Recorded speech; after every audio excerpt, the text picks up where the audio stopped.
টেস্টে ১৩টা সেঞ্চুরির মধ্যে ৭টাই করেছেন এই মাঠে। কক্সবাজারের ছেলে মইনুল হক নিজের ঘরের মাঠ চট্টগ্রামে, নিজের বিভাগের মাঠ চট্টগ্রামে বড় রান করবেন, তো সেটাই খুব স্বাভাবিক। একটা সময় ডন ব্র্যাডম্যানের ব্যাটিং গড়ের সঙ্গে যাকে নিয়ে আলোচনা করা হতো, তার গড় পরে কমেছে, কিন্তু এই মাঠে চট্টগ্রামের এই মাঠে তার ব্যাটিং গড় ৬০ থেকে সামান্য কম। সবসময় চট্টগ্রামে বড় রান করতে পছন্দ করেন মমিনুল হক।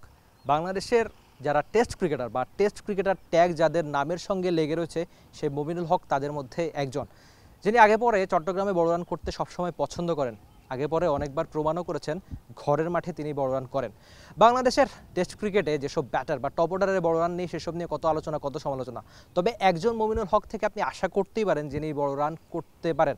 আর সবচেয়ে বড় দায়িত্ব, যে সিনিয়র ক্রিকেটার তো বটেই, আর এই সিনিয়র ক্রিকেটারদের দায়িত্বটা নিয়ে খেলতে হবে। সিলেটে তিনি রান পেয়েছেন বটে, একটা ইনিংসে 50ও করেছেন, তবে 50কে সেঞ্চুরিতে কনভার্ট করার অভ্যাসটা মমিনুল হকের একটু কমই রয়েছে। আমরা যদি তার পুরো ক্যারিয়ারটা দেখি, সেখানে সেই প্রমাণ তিনি এর আগে পরে দিয়েছেন।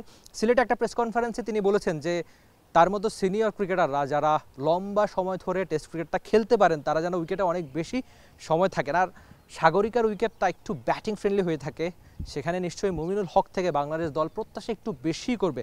কেন করবে না সেটা আপনি বলুন, যে এই মাঠ তার ঘরের মাঠ, এই মাঠে আগে পরে তার রেকর্ড সবসময় ভালো, এর আগেও বড় রান করেছেন তিনি, নিশ্চয়ই আবার বড় রান করতে চাইবেন। সেটা কি একটা সেঞ্চুরি, যেটা বলছিলাম যে তার ক্যারিয়ারের প্রায় অর্ধেক সেঞ্চুরি, টেস্ট ক্যারিয়ারের অর্ধেক সেঞ্চুরি এসেছে এই মাঠে।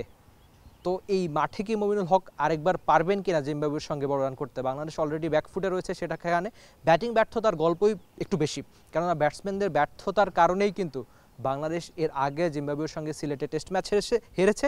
সেখানে মমিনুল হকের ব্যর্থতার দায় একটুখানি বেশি, কেননা তিনি রান পেয়েছেন বটে, তবে সেই রানটাকে একজন ক্রিকেটার যখন টেস্ট ক্রিকেটে সেট হয়ে যাবেন, সেই রানটাকে যদি বড় রানে কনভার্ট করতে না পারে, তাহলে লস কিন্তু ওই ব্যাটিং দলেরই, আর লস বাংলাদেশ দলের। তো মমিনুল হক এই ঘরের মাঠে সবসময় বড় রান করেন, আগে পরে দেখিয়েছেন সেই প্রমাণ। নিশ্চয়ই তিনি যদি এই চট্টগ্রামে বড় রান করেন, তাহলে সেটা বাংলাদেশের জন্য বড় ফায়দা হবে।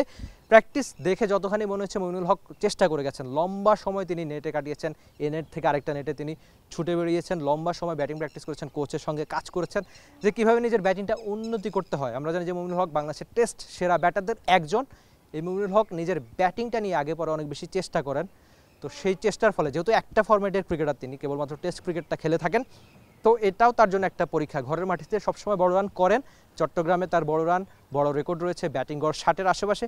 নিশ্চয়ই এবারও জিম্বাবুয়ের সঙ্গে দ্বিতীয় আর শেষ টেস্টে চট্টগ্রামে নিজের ঘরের মাঠে মমিনুল হক বড় রান করবেন, সে আশা আপনি করতেই পারেন। সেই আশাটা কি? একটা সেঞ্চুরি হবে নাকি Mominul Haque? Rifat Emil, T Sports, Chattogram. For more updates, subscribe to our YouTube channel and click on the bell icon.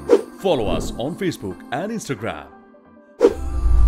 Download T-Sports app to enjoy exciting games and highlights. Visit tsports.com.